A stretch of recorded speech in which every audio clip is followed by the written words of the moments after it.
네, 우리 하나님 말씀 보겠습니다. 베드로전서입니다. 3장 1절에서 6절입니다.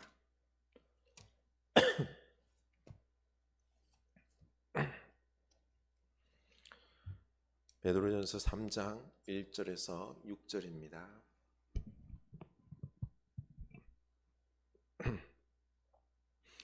아내들아, 이와 같이 자기 남편에게 순종하라. 이는 혹 말씀을 순종하지 않는 자라도 말로 말지 않고 그 아내의 행실로 말미암아 구원을 받게 하려 함이니, 너희의 두려워하며 정결한 행실을 봄이라.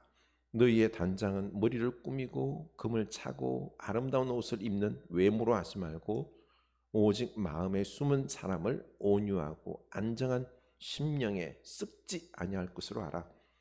이는 하나님 앞에 값진 것이니라. 전에 하나님께서 소망을 두었던 거룩한 부녀들도 이와 같이 자기 남편에게 순종함으로 자기를 단장하였나니, 사라가 아브라함을 주라 칭하여 순종한 것 같이 너희는 선을 행하고 아무 두려운 일에도 놀라지 아니하면 그의 딸이 된 것이니라. 아멘. 이 말씀 우리에게 은혜의 말씀이 될 수 있기를 축복합니다. 교회 소식 나눕니다.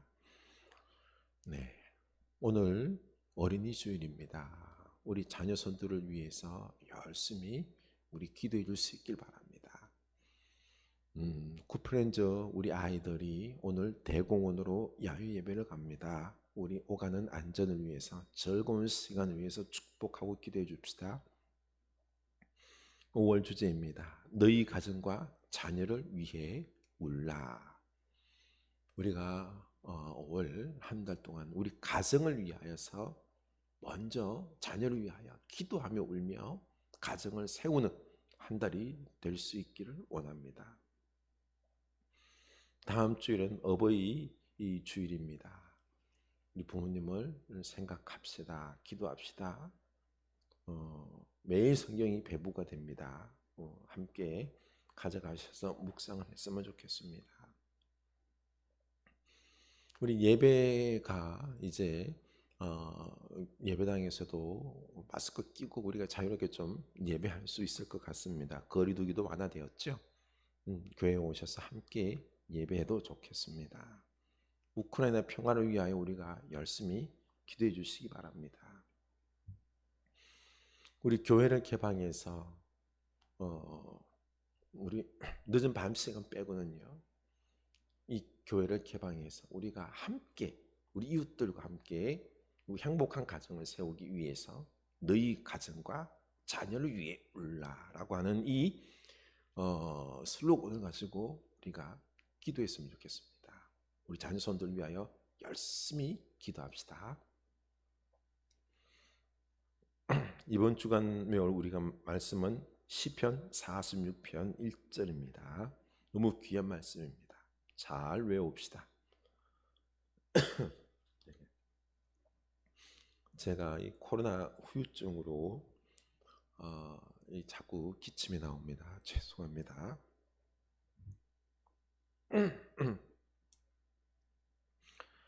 주님은 코로나 시대를 거치면서 가정 중심의 교회를 강조하고 계십니다.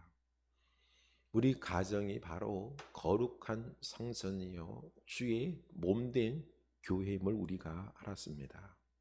그래서 우리는 이런 찬양하죠. 우리는 주의 움직이는 교회. 우리 가정이 바로 예배하는 성전이고요. 그리고 복음의 전초기지가 우리 가정인 것입니다. 그런데 우리는 지금 이 교회, 거룩한 교회로서의 가정이 아직 준비가 되어 있지 않아서 되게 심히 부담되는 말씀인 게 사실입니다. 그러나 이 코로나 시대 이 바깥 활동이 자제되면서 우리 가정 중심의 우리들의 삶이 확고해졌지 않습니까? 그러고 보니 무엇보다도 가정이 중요한 시대입니다. 가정이 우리 행복의 충전소가 되어야 됩니다. 에너지 충전소가 되어야 하는 거죠. 그런데 참 안타까운 게 가정이 자꾸 해체되면서 충전소가 아니라 이 갈등과 아픔을 주는, 상처를 주는 것이 되었습니다. 가정을 세워야 합니다.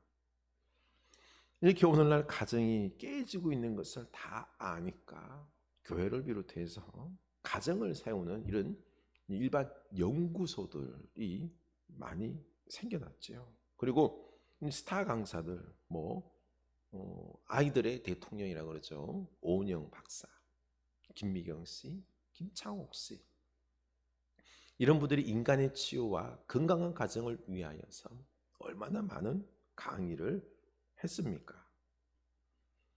또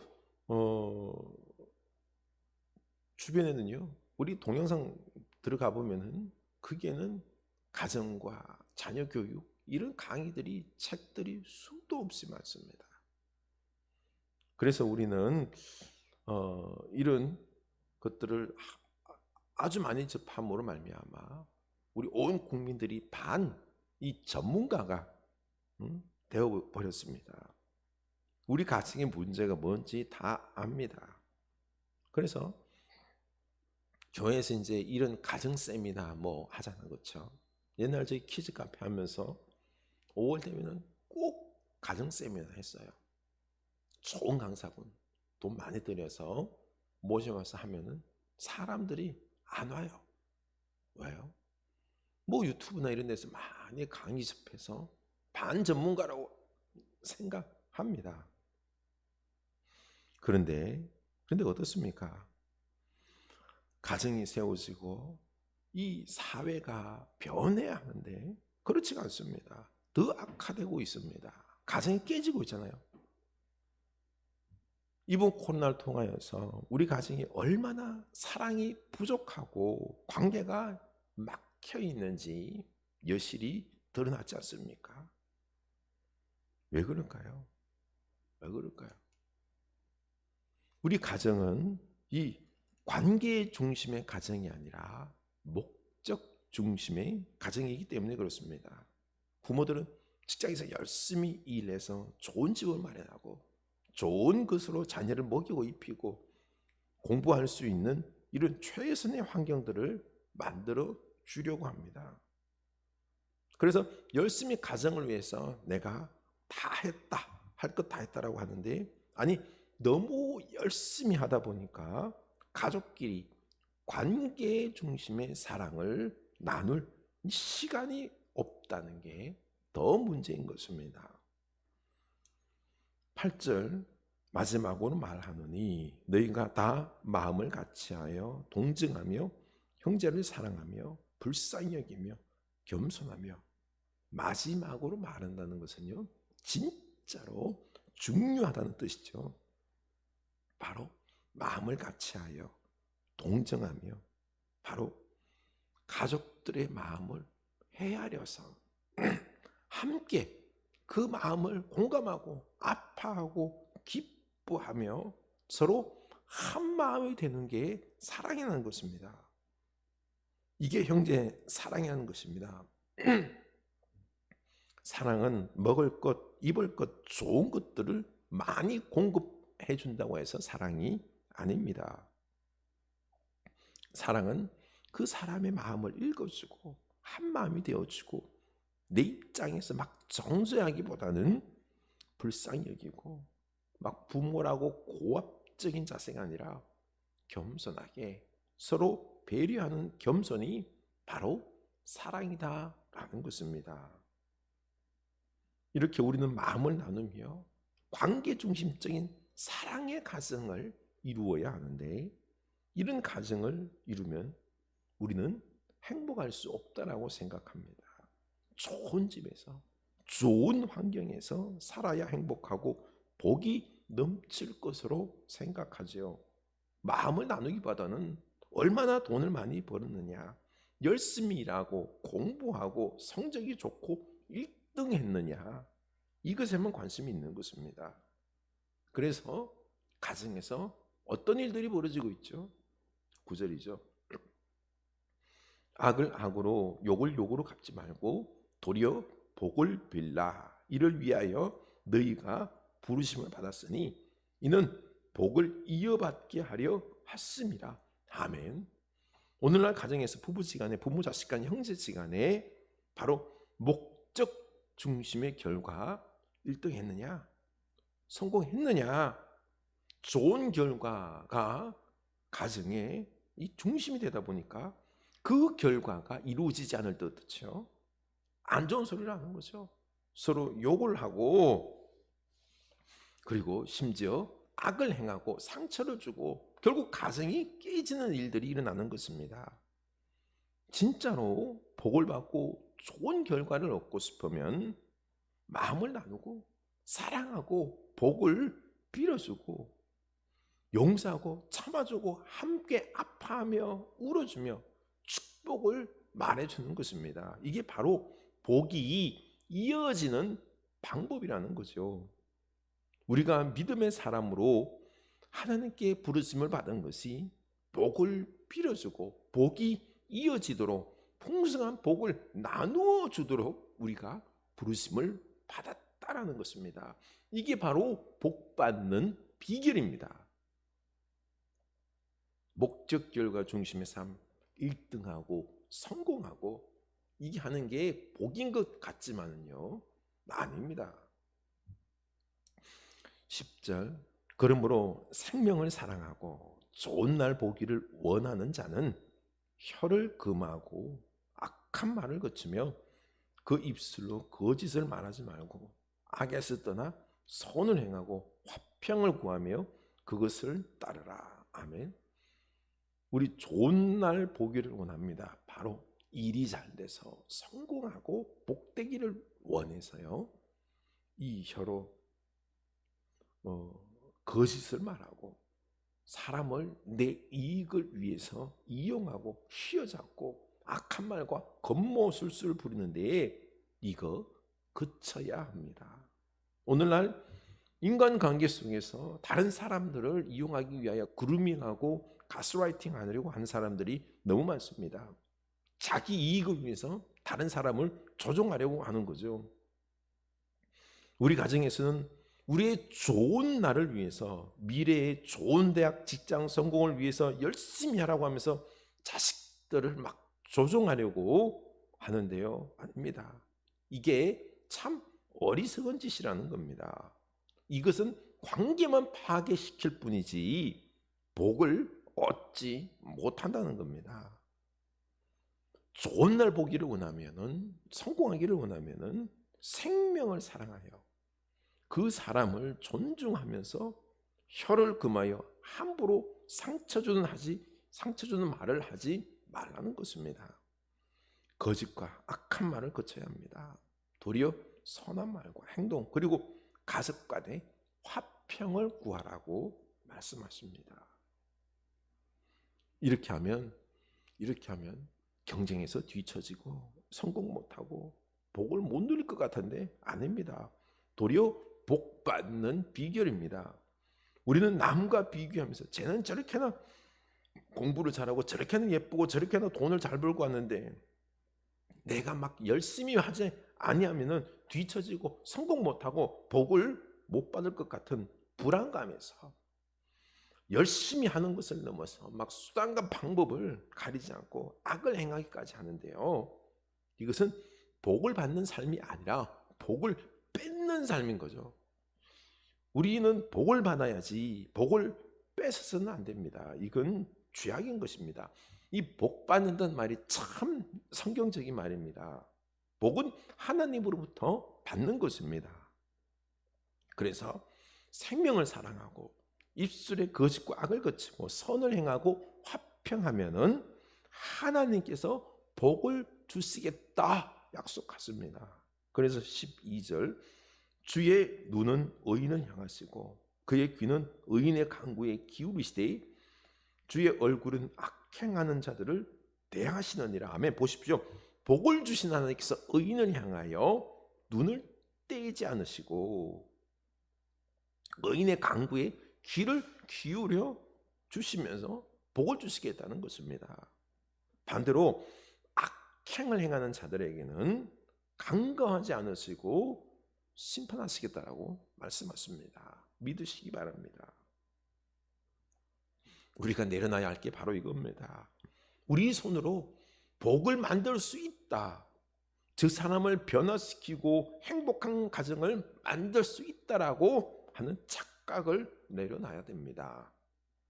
오직 하나님만이 사람을 변화시키시고 우리 가정을 복되게 만드신다는 것을 우리가 깨달아야 하는 것입니다. 그래서 하나님 중심의 가정을 일구라는 것이죠. 우리 힘으로 할 수 있다라고 생각하니 자녀들을 또 가족들을 조종하려고 합니다. 그러다 보니 관계가 깨지죠. 그리고 복을 받는 것이 아니라 복을 뺏어오려다가 거짓말과 악행을 행하는 것이 오늘 우리 사회의 모습 아닙니까? 가정세우기 관련 책 유명한 강사들이 얼마나 많습니까? 그들 통해서 우리는 반전문가가 다 되어 있습니다. 다 잘 알아요. 그런데 몰라서 못하는 게 아닙니다. 우리 몸이 따라가지 않습니다. 우리 힘으로 사람을 변화시키고 행복을 만들고 복을 받지 못합니다. 하나님께 맡겨야 합니다. 하나님께 기도해야 합니다. 이때 하나님께서 역사하십니다. 그런데 교만한 우리 인간은 이 하나님의 축복의 원리를 따르지 않죠. 인간의 원리, 내 힘으로 할 수 있다라고 생각합니다. 3절, 너희의 단장은 머리를 꾸미고 금을 차고 아름다운 옷을 입는 외모로 하지 말고 오직 마음에 숨은 사람을 온유하고 안정한 심령에 썩지 아니할 것으로 알아. 이는 하나님 앞에 값진 것이니라. 아멘.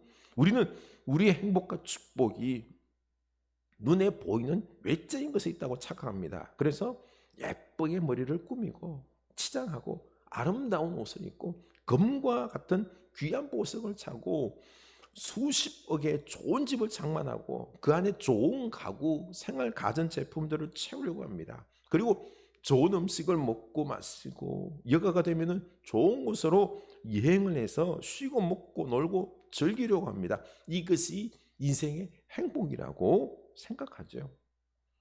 이것을 이루기 위해서 우리는 노예처럼 일합니다. 하루하루 인생을 기뻐하며 감사하며 즐길 줄을 모릅니다.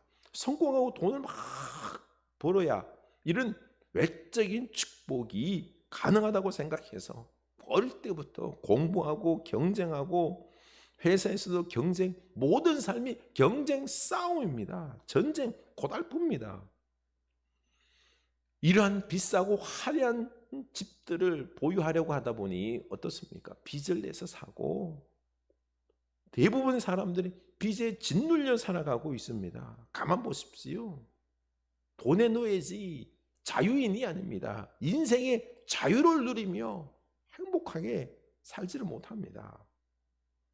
이런 외적인 성공과 아름다운 최고의 것을 추구하지 말고 이런 마음속 숨은 속사람을 가꾸라고 말씀하십니다. 바로 온유하고 안정되고 성숙하고 강한 썩지 않는 속사람을 만들라는 거죠. 이것이 바로 하나님께서 값지게 여기는 것입니다. 여기에 행복이 있습니다. 여기에 하나님께서 축복을 부어주시고 행복한 가정을 만들어 주시는 것입니다. 그 구체적인 예로 아내들을 향하여 남편에게 순종하라고 말씀하십니다. 오늘날 아내들이 기급을 하는 말씀인데요. 1절, 아내들아 이와 같이 자기 남편에게 순종하라. 이는 혹 말씀을 순종하지 않는 자라도 말로 말지 않고 그 아내의 행실로 말미암아 구원을 받게 하려 함이니. 아멘. 초대 교회에는 믿지 않는 남편들이 많았죠. 그 남편에게 순종하라고 합니다. 믿지 않는 남편이 얼마나 부도덕하고 그리고 단점도 많고 권위도 없겠습니까? 그래도 남편에게 순종하라고 말합니다. 말도 안 되는 소리도 돌리죠. 부족한 남편에게 말하고 싸워서라도 뜯어 고쳐서 행복한 가정을 만들어야 된다라고 생각하지 않습니까? 아닙니다.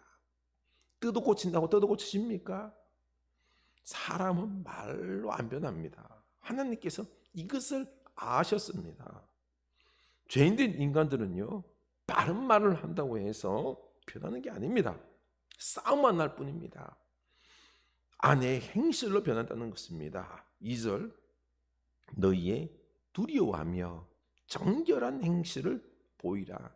바로 아내가 하나님을 두려워하며 정결하게 행실을 보여줄 때 감동받고 변한다는 것입니다.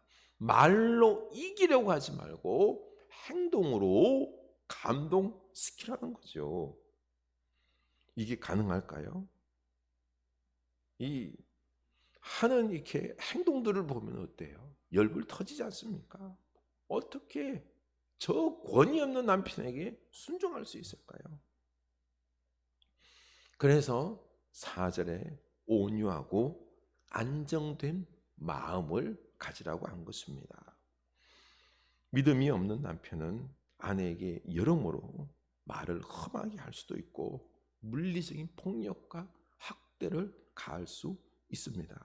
이때 아내는 굴욕감을 느끼고 최소한의 자기 권리를 찾기 위해 방어를 펼치고 싸우다가 결국 별거 이혼을 하게 됩니다.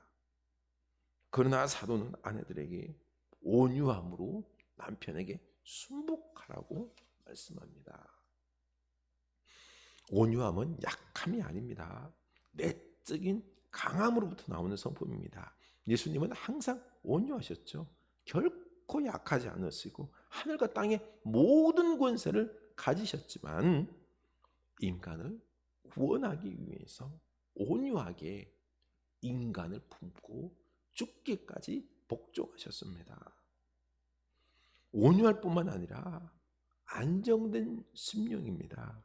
안정된 심령은 부드럽고 친절한 마음을 가리킵니다. 온유하고 부드러운 마음으로 남편을 섬길 때 변화의 역사가 있습니다. 남편만 그런 게 아닙니다.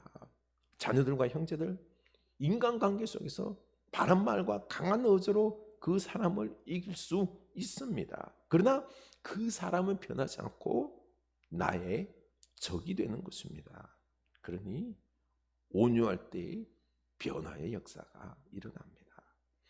자기를 방하지 않고 온유하고 부드러운 심령으로 대처할 수 있는 비밀은 이 모든 것을 알고 계시고 합력하여 선을 이루시는 하나님을 믿고 의탁할 때, 신뢰할 때 불안해하지 않고 당황하지 않고 온유하고 안정된 마음으로 대할 수 있습니다. 합력하여 선을 이루시는 하나님을 믿으시기 바랍니다. 베드로는 그 실제 예로 아브라함의 아내 사레를 예로 들고 있습니다. 아브라함은 2번씩이나 자기 살자고 아내 사라에게 너는 내 아내라고 하지 말고 누이라고 말하라. 그래서 이 애굽 왕과 그리고 또한 그랄 왕에게 내 누이라고 그러면서 그들에게 아내로 주는 참 어처구니 없는 짓을 했죠. 그렇죠? 남의 아내가 되는 것을 뻔히 보고 보내주고 있는 것입니다. 이런 충격적인 일을 사라가 2번이나 겪었으나 그 일로 인하여 이 남편은 쪼잔해. 이게 남편이라고 이렇게 한 게 아니라 변함없이 바로 주인으로 불렀다는 것입니다. 이런 사라의 온유함 가운데 이 가정은 깨지지 않고 하나님은 2번 이 위험한 속에서도 사라를 구해 주셨습니다. 이 가정을 축복하시고 믿음의 조상으로 세워 주셨습니다. 이것 우리 힘으로 불가능합니다. 하나님께서 믿음과 온유의 마음을 주셔야 합니다. 그래서 예수님은 너희와 너희 자녀를 위하여 울라라고 하였습니다. 참 근심거리인 배우자나 자녀들을 하나님께서 변화시켜 주실 줄로 믿고 소망을 가지고 우리 축복합시다. 그리고 십자가에서 내가 죽어야 합니다. 이때 온유한 마음으로 그를 용서하고 사랑하고 축복할 수 있을 것입니다. 우리 한 달간 열심히 가정과 자녀를 위하여 울어봅시다. 교회 문을 개방해서 우리 이 푸른의 이웃들과 함께 우리 자녀 손들을 위하여 가정을 위하여 울 때 먼저 내가 변할 것입니다. 그리고 우리 가정 모든 자녀들이 변할 것입니다. 어거스틴 어머니 모니카 그 눈물의 기도로 말미암아 어거스틴이라는 중세 위대한 신학자가 나왔습니다. 우리 자녀를 위해서 우리가 눈물로 기도할 때 그리고 살아계신 하나님의 말씀으로 가르칠 때 그 마음에 영혼의 등불을 켜서 그들을 의의 길로 인도하는 것이 이게 참된 교육입니다. 사무엘의 어머니 한나 그 눈물 어린 기도가 이 멸망의 위기에 놓여있는 이스라엘을 민족을 구원한 사무엘을 만들었던 것처럼 우리가 자식을 위해서 눈물의 씨앗을 뿌릴 때입니다. 뿌릴 때입니다. 그와 반대로 엘리 제사장은 그 아들 홈니와 비느하스가 망령된 짓을 한다는 것을 들음에도 불구하고 눈물로 기도하지 않고 좋은 게 좋은 거다라고 하다 결국 망해버렸습니다. 우리가 자녀와 가정을 위해서 눈물을 뿌릴 때 반드시 기쁨으로 그 축복의 단을 거두는 때가 있을 것입니다. 미국의 이민간 한국인들 열심히 일해서 유대인들이 하던 과일 가게, 채소 가게, 세탁소 다 점령했습니다만 유대인의 교육은 따라가지 못했습니다. 미국의 이민간 교포들의 65%가 교육을 위해서 미국에 왔다라고 하는데 대부분의 자녀 교육에 실패했다라고 고백합니다. 유대인들의 자녀 교육 성공 이유는 선민 공동체, 가족 공동체, 예배 공동체였습니다. 그들은 학교 교육기관을 통한 교육이 아니라 생활 그 자체가 교육이 되고 특히 하나님 교육이 중심이었습니다. 어릴 때부터 가정에서 철저하게 하나님과 말씀을 가르쳤던 것입니다. 우리 자녀를 변화시키시고 우리 가정이 축복의 가정이 되기 위해서는 우리가 지금 가정을 위하여 자녀를 위하여 울어야 할 때입니다. 하나님 말씀을 가르칠 때입니다. 이때 우리 아이들이 우리 가정이 변하고 하나님의 축복이 부어질 것입니다. 우리 가정과 자녀를 위하여 웁시다. 기도합시다. 하나님의 역사가 있을 것입니다. 찬양합시다. 너는 담장 너머로 뻗은 나무 가지에 푸른 열매처럼 하나님의 귀한 축복이 삶에 가득히 넘쳐날 거야. 너는 어떤 시련이 와도 능히 이겨낼 강한 발이 있어.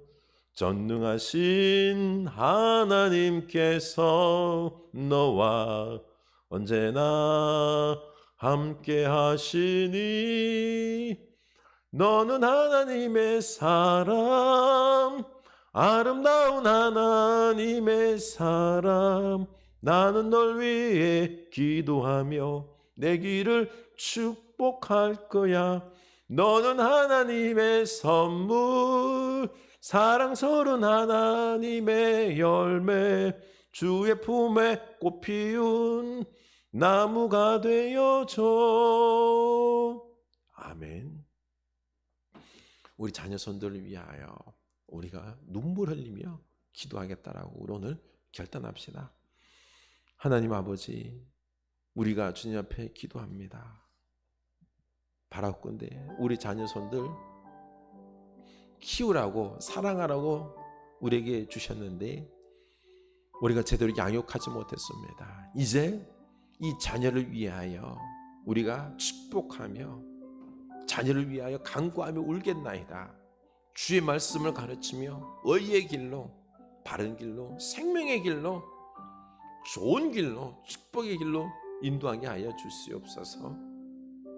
하나님, 우리들의 어리석음을 용서하여 주시고 주님, 세상의 길로, 세상의 성공과 이런 것들 어딘지 모르게 1등하고 돈 많이 벌고 세상의 가치관으로 우리 자녀들을 양육하려다 보니 서로 간의 관계가 깨어지고 사랑의 마음을 나누기보다는, 하나님을 나누기보다는, 말씀을 나누기보다는, 은혜를 나누기보다는 주여 그들의 마음을 상하게 한 적이 너무나 많습니다. 주님, 우리가 사랑하고 또 우리 배우자들에게 우리가 순종하게 하여 주시옵소서. 온유한 마음이 필요합니다. 하나님, 이 부족한 부분들을 주여 주님께서 주셔야 합니다.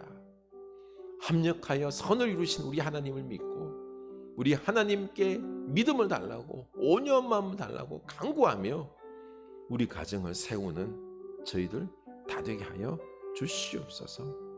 예수님 이름으로 기도합니다. 아멘.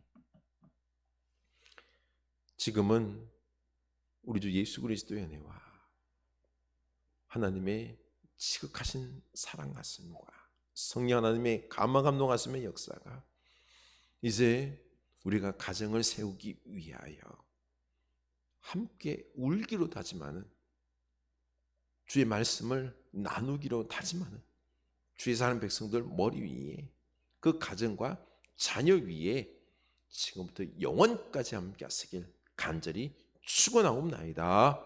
아멘.